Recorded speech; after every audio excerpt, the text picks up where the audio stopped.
Hello everyone, welcome to Learner Bee. I am Shivani Chauhan. इस video में हम क्लास 9th हिंदी की जो कोर्स बी है उसकी संचयन की किताब का चैप्टर 3 कल्लू कुमार की ऊनाकुटी देखने वाले हैं। इससे पहले हम लोग संचयन के दोनों चैप्टर्स और बाकी जो स्पर्श है उसके सारे चैप्टर्स कवर कर चुके हैं। देखते हैं।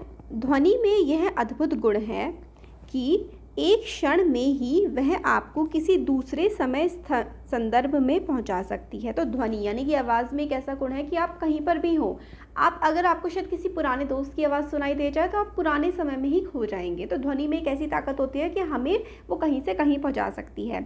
मैं उनमें से नहीं हूँ जो सुबह 4 बजे उठते हैं, 5 बजे तक तैयार हो लेते हैं और फिर लोधी गार्डन पहुँचकर मकबरों और मोम साहबों को सोहबत में लंबी सैर पर निकल जाते हैं। तो ये कहते हैं कि मैं ऐसा नहीं हूँ कि मैं सुबह 4 बजे उठूँ, 5 बजे जो है साथ में अपने फ्रेंड्स के और इधर उधर घूमने निकल जाऊँ। मैं आमतौर पर सूर्योदय के साथ उठता हूँ, अपनी चाय खुद बनाता हूँ और फिर चाय और अखबार लेकर लंबी अलसाई सुबह का आनंद लेता हूँ।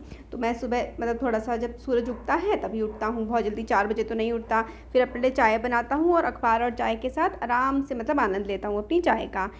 अक्सर अखबार की खबरों पर मेरा कोई ध्यान नहीं रहता, यह तो सिर्फ दिमाग को कटी पतंग की तरह यूं ही हवा में तैरने देने का एक बहाना है। तो अखबार में क्या खबरें आ रही हैं उस पर मेरा कोई ध्यान नहीं होता है। मैं तो कहते ना कि एक कटी पतंग की तरह दिमाग को कि भाई यूं ही इधर उधर देखता रहता हूँ।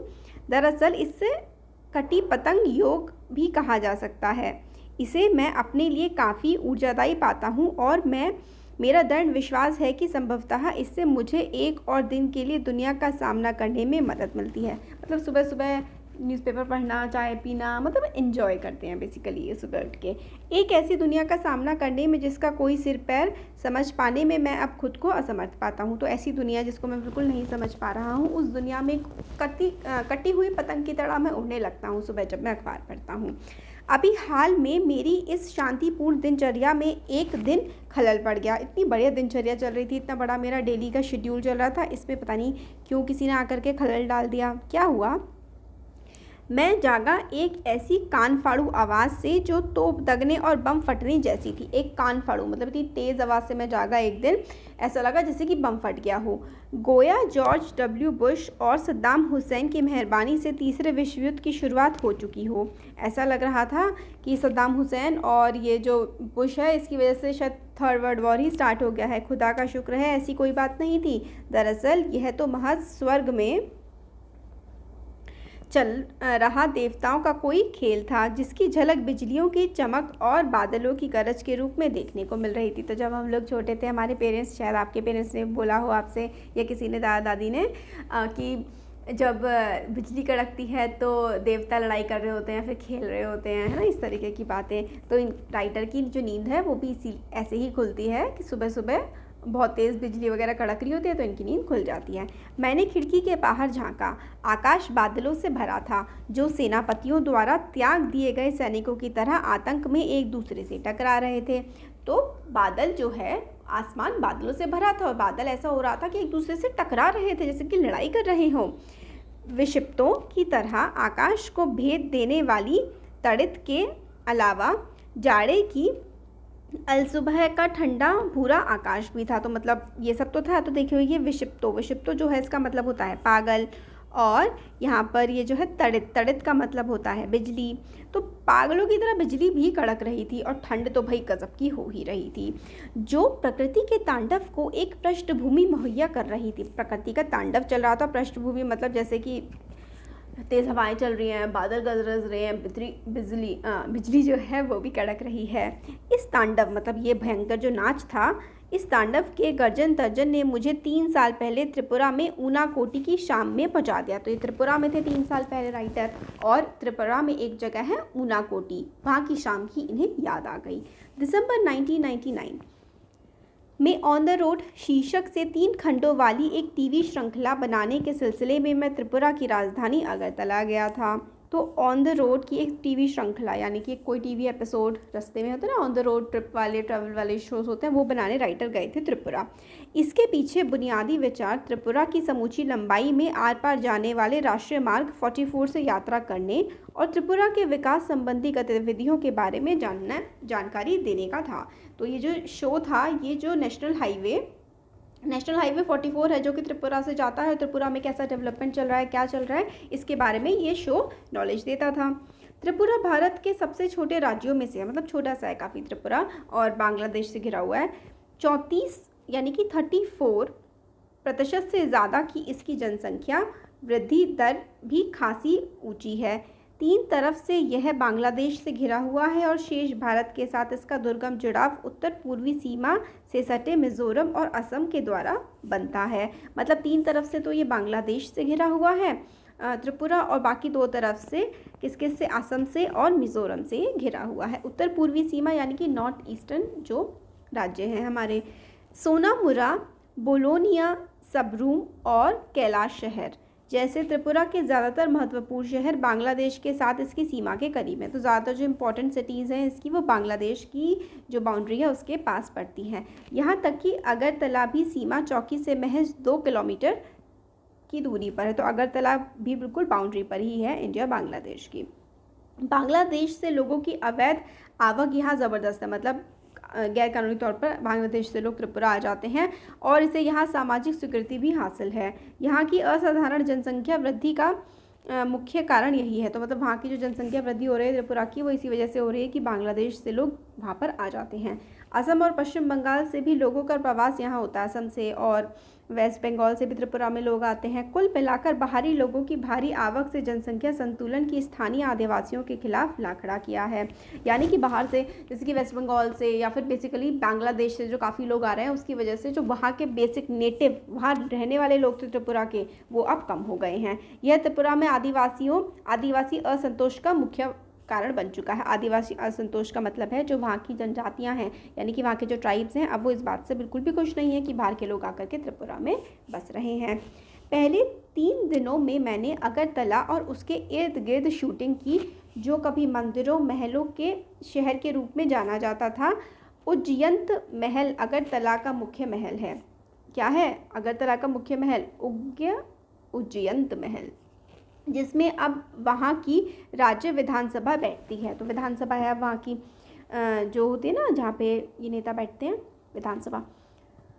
राजाओं से आम जनता को हुए सत्ता हस्तांतरण, यानी कि जो सत्ता परिवर्तन हुआ, पहले राजा था और अब डेमोक्रेसी है, को यह महल अब नाटकीय रूप से प्रतीकित, मतलब दिखाता है कि इस तरीके से पहले यहाँ पे राजा रहता था और अब जो है लोगों के द्वारा चुने हुए नेता वहाँ पर बैठते हैं। इसे भारत के सबसे सफल शासक वंशों में से एक, लगातार 183 क्रमिक राजाओं वाले त्रिपुरा के माणिक्य वंश का दुखद अंत ही कहेंगे। तो त्रिपुरा के माणिक्य वंश का अंत ही हम इसको कहेंगे कि किस तरीके से उनका अंत हुआ। त्रिपुरा में लगातार बाहरी लोगों के आने से कुछ समस्याएं तो पैदा हुई हैं, लेकिन इसके चलते यह राज्य बहुधार्मिक समाज का उदाहरण भी बन गया है। तो कई सारे धर्म अब यहाँ पर हैं। त्रिपुरा में 19 अनुसूचित जनजातियों और विश्व के 4 बड़े धर्मों का प्रतिनिधित्व मौजूद है। तो विश्व के जो 4 बड़े धर्म हैं वो यहाँ पर आपको त्रिपुरा में मिल जाएंगे। अगरतला के बाहरी हिस्से पहचान थल में मैंने एक सुंदर बौद्ध मंदिर देखा। पूछने पर मुझे बताया गया कि त्रिपुरा के 19 कबीलों में से 2 यानी चकमा और मुघ महायनी बौद्ध हैं।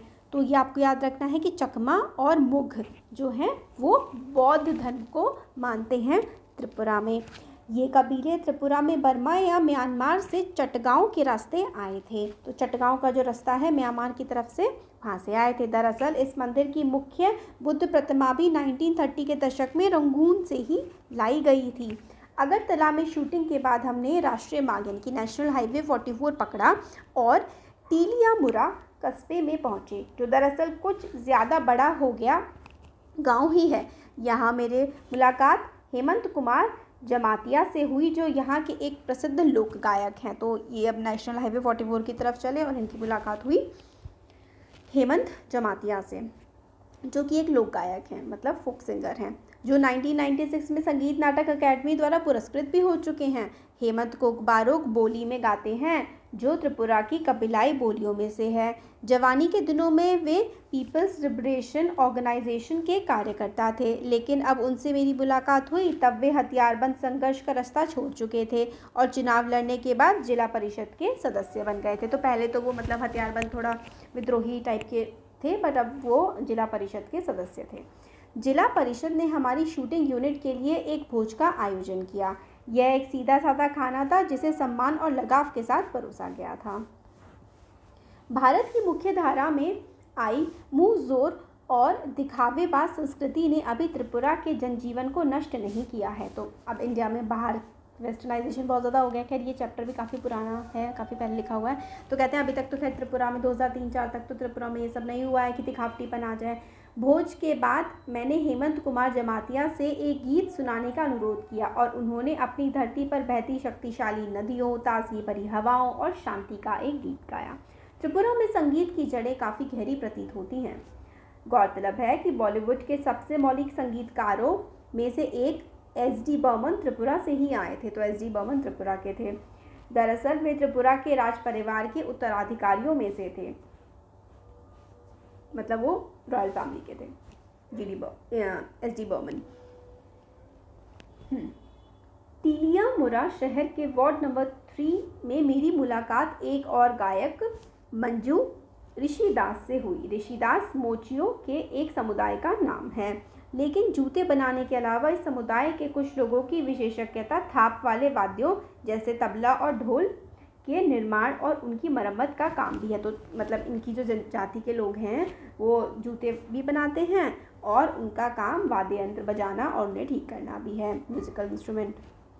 मंजू ऋषिदास आकर्षक महिला थी और रेडियो कलाकार होने के अलावा नगर पंचायत में अपने वार्ड का प्रतिनिधित्व भी करती थी। वे निरक्षर थी, लेकिन अपने वार्ड की सबसे बड़ी आवश्यकता यानी स्वच्छ पेयजल के बारे में उन्हें पूरी जानकारी थी। मतलब वो पढ़ी लिखी नहीं थी, मगर उनको अपने वार्ड के बारे में जो साफ़ पानी सबको अवेलेबल कराना है उसके बारे में उनको पूरी इन्फॉर्मेशन थी। नगर पंचायत को वे अपने वार्ड में नल का पानी पहुंचाने और मुख्य गलियों में ईंटें बिछवाने के लिए राज़ी कर चुकी थी। तो साफ़ पानी भिजवाने के लिए और ईंटों की सड़क बनवाने के लिए वो अपने मतलब वार्ड में कर चुकी थी ये काम। हमारे लिए उन्होंने 2 गीत गाए और इसमें उनके पति ने शामिल होने की कोशिश की, क्योंकि मैं उस समय उनके गाने की शूटिंग भी कर रहा था। गाने के बाद वे तुरंत एक गृहिणी की भूमिका में आ गई और बगैर किसी हिचक के हमारे लिए चाय बनाकर ले आई। तो पहले उन्होंने गाना गाया, फिर उसके बाद एक गृहिणी की तरह हमारे लिए चाय बनाकर लाई। मैं इस बात को लेकर आश्वस्त हूँ कि किसी उत्तर भारतीय गाँव में ऐसा होना संभव नहीं, क्योंकि स्वच्छता के नाम पर एक नए किस्म की अछूत प्रथा वहाँ अब भी प्रचलन में है। तो ये वाली जो चीज़ है छूत अछूत, ये सब नॉर्थ ईस्ट में नहीं है। त्रिपुरा के हिंसाग्रस्त मुख्य भाग में प्रवेश करने से पहले अंतिम पड़ाव तिलियामुरा ही था। राष्ट्रीय राजमार्ग 44 पर अगले 83 किलोमीटर यानी मनु तक की यात्रा के दौरान ट्रैफिक सीआरपीएफ की सुरक्षा में काफिलों की शक्ल में चलता है। मुख्य सचिव और आईजी सीआरपीएफ से जैसे मैंने निवेदन किया कि वे हमें घेराबंदी में चलने वाले काफिले के आगे चलने दें, क्योंकि वहाँ पे थोड़ा मतलब एक्सट्रीमिज्म है, थोड़ा अटैक्स वगैरह हो जाते हैं, इसलिए वहाँ पे पुलिस की भी तैनाती रहती है और जो लोग ट्रैवल करते हैं उनकी सिक्योरिटी के लिए भी वो लोग होते हैं पुलिस वाले। थोड़ी नानुकुर के बाद वे इसके लिए तैयार हो गए, लेकिन उनकी शर्त यह थी कि मुझे और मेरा कैमरामैन को सीआरपीएफ की हथियारबंद गाड़ी में चलना होगा और यह काम हमें अपने जोखिम पर करना होगा। तो भाई अपने जोखिम पर तुम गाड़ी में चलोगे, ऐसा कहा पुलिस ने। काफिला दिन में 11 बजे के आसपास चलना शुरू हुआ। मैं अपनी शूटिंग के काम में इतना व्यस्त था कि उस समय तक डर के लिए कोई गुंजाइश ही नहीं थी। जब तक मुझे सुरक्षा प्रदान कर रहे सीआरपीएफ कर्मी ने साथ की निचली पहाड़ियों पर इरादतन रखे 2 पत्थर की तरफ मेरा ध्यान आकृष्ट नहीं किया। मतलब जानबूझकर नीचे की पहाड़ी पर 2 पत्थर रखे हुए थे। उससे पहले तो मतलब मैंने बिल्कुल डर नहीं था मैं, क्योंकि काम में बहुत ज़्यादा बिजी था। 2 दिन पहले हमारा एक जवान यहाँ विद्रोहियों द्वारा मार डाला गया था, उसने कहा। मेरे रीढ़ में एक झुंझुरी सी दौड़ गई, मतलब डर लग गया राइटर को। मनु तक की अपनी शेष यात्रा में मैं यह ख्याल अपने दिल से निकाल नहीं पाया कि हमें घेरे हुए सुंदर और अन्यथा शांतिपूर्ण प्रतीत होने वाले जंगलों में किसी तरह बंदूकें लिए विद्रोही भी छिपे हो सकते हैं। तो काफ़ी ज़्यादा विद्रोही गतिविधियाँ भी हैं नॉर्थ ईस्ट रीजन में हमारे देश के। तो अब राइटर थोड़ा डर गए थे, मतलब वहाँ पे थोड़ी जैसे कि आप कह सकते हैं नक्सलवाद है वहाँ पे। वो अपने राइट्स के लिए कहते हैं हमें यह हक दो, वरना मतलब लोगों को मार देते हैं, अपहरण हो जाते हैं। अब तो खैर चीज़ें फिर भी काफ़ी कंट्रोल में आ चुकी हैं। त्रिपुरा की प्रमुख नदियों में से एक मनु नदी के किनारे स्थित मनु एक छोटा कस्बा है। जिस वक्त हम मनु नदी के पार जाने वाले पुल पर पहुँचे, सूर्य मनु के जल में अपना सोना उड़ेल रहा था। वहाँ मैंने एक और काफिला देखा, एक साथ बंधे हजारों बांधों का एक काफिला किसी विशाल ड्रैगन जैसा दिख रहा था और नदी पर बहा चला आ रहा था। डूबते सूरज की सुनहरी रोशनी उसे सुलगा रही थी और हमारे काफिले को सुरक्षा दे रही सीआरपीएफ की एक समूची कंपनी के उलट इसकी सुरक्षा का काम सिर्फ 4 व्यक्ति कर रहे थे। तो कह रहे हैं हमारी जो सुरक्षा का काम कर रहे थे वो सीआरपीएफ की पूरी बटालियन कर रही थी, और वहाँ पे मनु जो नदी है उसके पास एक काफिला, बहुत बड़ा सा काफिला आ रहा था, उसमें सिर्फ 4 सीआरपीएफ के जवान थे जो उनकी रक्षा कर रहे थे। अभी जो आगे का चैप्टर है ना, इसके बाद ये हम लोग नेक्स्ट वीडियो में देखेंगे, क्योंकि वरना फिर वीडियो बड़ा हो जाएगा। अच्छा लगा है तो सब्सक्राइब ज़रूर करिए चैनल को और वीडियो को लाइक करिए। Thank you. Hello everyone, welcome to Learner Bee. I am Shivani Chauhan. इस वीडियो में हम क्लास 9th हिंदी की जो बुक है संचयन, उसका चैप्टर 3 कल्लू कुमार की ऊना कोठी का पार्ट 2 हम देखने वाले हैं। इससे पहले की वीडियो में हमने ये सब जो कलर हो रखा है ये वाला पार्ट कवर कर लिया है। अब हम लोग देखते हैं आगे यहाँ से। तो ये जो चैप्टर है इसमें कवि क्या करते हैं, बताते हैं स्टार्टिंग में कि भाई वो कुछ जल्दी नहीं उठते हैं, बट एक दिन क्या होता है 4 बजे बहुत तेज़ बारिश हो रही होती है तो उनकी नींद खुल जाती है। फिर उन्हें त्रिपुरा की याद आ जाती है, अपनी जो यात्रा की थी उन्होंने त्रिपुरा की, उसके बारे में ही हम पढ़ रहे हैं। अब हम उत्तरी त्रिपुरा जिले में आ गए थे। यहाँ की लोकप्रिय घरेलू गतिविधियों में से एक है अगरबत्तियों के लिए बाँस की पतली सीकें तैयार करना।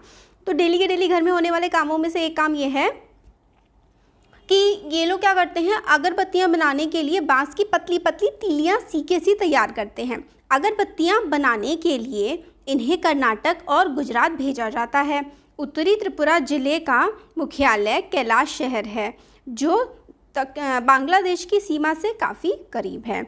मैंने यहाँ के जिलाधिकारी से मुलाकात की, जो केरल से आए एक नौजवान निकले। मतलब यहाँ के जो जिलाधिकारी डीएम थे वो काफ़ी यंग थे, केरल के थे। वे तेज़ तर्रार, मिलनसार और उत्साही व्यक्ति थे। चाय के दौरान उन्होंने मुझे बताया कि टीपीएस टरू पोटैटो सीड्स की खेती को त्रिपुरा में खासकर उत्तरी जिले में किस तरह सफलता मिली है। आलू की बुआई के लिए आमतौर पर पारंपरिक आलू के बीजों की ज़रूरत तो मीट्रिक टन प्रति हेक्टेयर पड़ती है। इसके बरक्स टीपीएस की सिर्फ 100 ग्राम मात्रा ही 1 हेक्टेयर की बुआई के लिए काफ़ी होती है। तो टीपीएस एक वैरायटी है पोटैटो की और उससे काफ़ी अच्छी फसल होती है। त्रिपुरा में टीपीएस का निर्यात अब ना सिर्फ असम, मिजोरम, नागालैंड और अरुणाचल प्रदेश को, बल्कि बांग्लादेश, मलेशिया और वियतनाम को भी किया जाता है। तो अब यहाँ से सीड्स काफ़ी सारी जगह बाहर भी भेजे जाते हैं। कलेक्टर ने अपने एक अधिकारी को हमें मुराई गाँव ले जाने को कहा, जहाँ टीपीएस की खेती की जाती थी। तो जो कलेक्टर थे उन्होंने अपने एक ऑफिसर को कहा कि इनको लेकर के जाओ, जहाँ पर टीपीएस की खेती होती है वो जगह इन्हें दिखा दो। फिर जिलाधिकारी ने अचानक मुझसे पूछा, क्या आप ऊना कोठी में शूटिंग करना पसंद करोगे? यह नाम मुझे कुछ जाना पहचाना सा लगा, लेकिन इसके बारे में मुझे कोई जानकारी नहीं थी। जिलाधिकारी ने आगे बताया कि यह भारत का सबसे बड़ा नहीं तो सबसे बड़े शैव तीर्थ में से एक है। संसार के इस हिस्से में जहां युगों से स्थानीय आदिवासी धर्म ही फलते फूलते रहे हैं, एक शैव तीर्थ मतलब शिव जी का तीर्थ ऐसी जगह पर जहाँ पर आदिवासी लोग ही रहे हैं। जिला अधिकारी के लिए मेरी उत्सुकता स्पष्ट थी। यह जगह जंगल से में काफ़ी भीतर है, हालांकि यहाँ से इसकी दूरी सिर्फ 9 किलोमीटर है। अब तक मेरे ऊपर इस तरह का रंग चढ़ चुका था। टीलिया मुरा से मनु तक की यात्रा कर लेने के बाद मैं खुद को ज़्यादा साहसी भी महसूस करने लगा था। तो अब इतनी ज़्यादा इन्होंने ट्रैवल कर लिया था, ऐसी ऐसी जगहें चले गए थे, तो काफ़ी इनमें कॉन्फिडेंस आ गया था। मैंने कहा कि मैं निश्चय ही वहाँ जाना चाहूँगा और यदि संभव हुआ तो इस जगह की शूटिंग करना भी मुझे अच्छा लगेगा। अगले दिन जिला अधिकारी ने सारे सुरक्षा इंतज़ाम किए और यहाँ तक कि ऊना कोठी में ही हमें लंच कराने का प्रस्ताव भी रखा। तो जिलाधिकारी ने सारे इंतज़ाम कर दिए और कहा कि मतलब ऊना कोटी में आप लोग लंच भी करिएगा। वहाँ हम सुबह 9 बजे के आसपास पहुँच गए, लेकिन 1 घंटे हमें इंतज़ार करना पड़ा क्योंकि खासे ऊंचे पहाड़ों से घिरी होने के चलते इस जगह सूरज की रोशनी 10 बजे ही पहुँच पाती है। ऊना कोटी का मतलब है 1 कोटि, यानी 1 करोड़ में से 1 कम।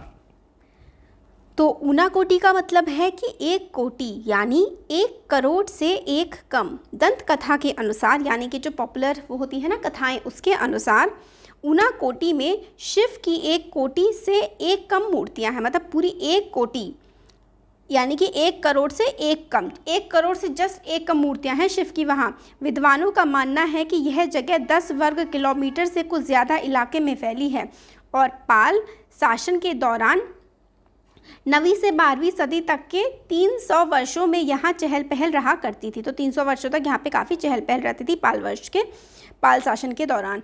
पहाड़ों को अंदर से काटकर यहाँ विशाल आधार मूर्तियाँ बनी हैं।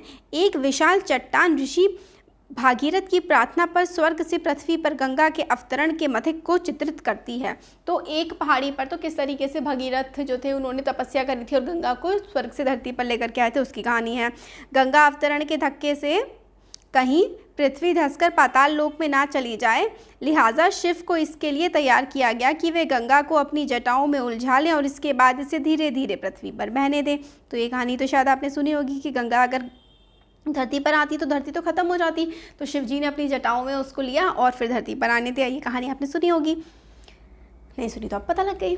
शिव का चेहरा एक समूची चट्टान पर बना हुआ है इस पहाड़ी में और उनकी जटाएं 2 पहाड़ों की चोटियों पर फैली हैं। भारत में शिव की यह सबसे बड़ी आधार मूर्ति है। तो सबसे बड़ी मूर्ति है भारत में शिव की। पूरे साल बहने वाली एक जल प्रताप पहाड़ों से उतरता है जिसे गंगा जितना ही पवित्र माना जाता है। यह पूरा इलाका ही शब्दश देवी देवताओं की मूर्तियों से भरा पड़ा है। इन आधार मूर्तियों के निर्माता अभी चिन्हित नहीं किए जा सके हैं। स्थानीय आदिवासियों का मानना है कि इन मूर्तियों का निर्माता कल्लू कुमार था। तो आप समझ में आ गया चैप्टर का नाम कि इस मूर्तियों का जो ये शिव जी की जो मूर्तियां हैं इसका निर्माता कल्लू कुमार था। वह पार्वती का भक्त था और शिव पार्वती के साथ उनके निवास कैलाश पर्वत पर जाना चाहता था। पार्वती के जोर देने पर शिव कल्लू को कैलाश ले चलने को तैयार हो गए, लेकिन इसके लिए शर्त यह रखी कि उसे एक रात में शिव की 1 कोटि मूर्तियां बनानी होंगी। कल्लू अपनी धुन के पक्के व्यक्ति की तरह इस काम में जुट गया, लेकिन जब भोर हुई यानी कि जब सुबह हुई तो मूर्तियां 1 कोटि से 1 कम निकली। मतलब 1 करोड़ से जस्ट 1 कम निकली मूर्ति। कल्लू नाम कि इस मुसीबत से पीछा छुड़ाने पर अड़े शिव ने इसी बात का बहाना बनाते हुए कल्लू कुमार को अपनी मूर्तियों के साथ ऊना कोटी में ही छोड़ दिया और चलते बने। तो जो कल्लू कुमार हैं वो तो जाना चाहते थे शिव जी के साथ कैलाश, बट उन्होंने कहा, शिव जी ने शर्त रखी कि तुम एक ही रात में 1 करोड़ मूर्तियाँ बनाओ। अब कल्लू कुमार लग गए, बट कल्लू कुमार से 1 मूर्ति कम रह गई। बस यही बहाना बना करके शिव जी उसको नहीं ले गए अपने साथ। इस जगह की शूटिंग पूरी करते शाम के 4 बज गए। सूर्य के ऊंचे पहाड़ों के पीछे जाते ही ऊना कोटी में अचानक भयावना अंधकार छा गया। मिनटों में जाने कहाँ से बादल भी घिर आए। जब तक हम अपने उपकरण समेटते, बादलों की सेना गर्जन तर्जन के साथ कहर बरपाने लगी। शिव का तांडव शुरू हो गया था, जो कुछ वैसा ही था जैसे मैंने 3 साल बाद जाड़े की एक सुबह दिल्ली में देखा और जिसने मुझ पर एक बार फिर ऊना कोटी पहुंचा दिया। तो ऊना कोटी की याद इन्हें क्यों आ गई थी? क्योंकि ऊना कोटी में भी जब ये थे राइटर तो बहुत भयंकर बारिश पड़ी थी, और आज जब ये वाली स्टोरी लिख रहे हैं तो उस जगह पर भी दिल्ली में बहुत तेज़ बारिश हो रही है। तो ये पूरी स्टोरी थी, और स्टोरी का जो टाइटल था ये हमें बिल्कुल चैप्टर के लास्ट में समझ आया कि स्टोरी का टाइटल ये क्यों रखा गया है। क्या है स्टोरी का टाइटल? कुल्लू कुमार की ऊना कोटी। तो ऊना कोटी एक जगह है और कुल्लू कुमार ने वहाँ पे 1 कोटि मूर्तियाँ बना रखी हैं। 1 कोटि से 1 कम, 1 करोड़ से 1 कम। तो हो गया ये चैप्टर। अच्छा लगा है तो चैनल को सब्सक्राइब करिए और वीडियो को लाइक ज़रूर करिए। Thank you.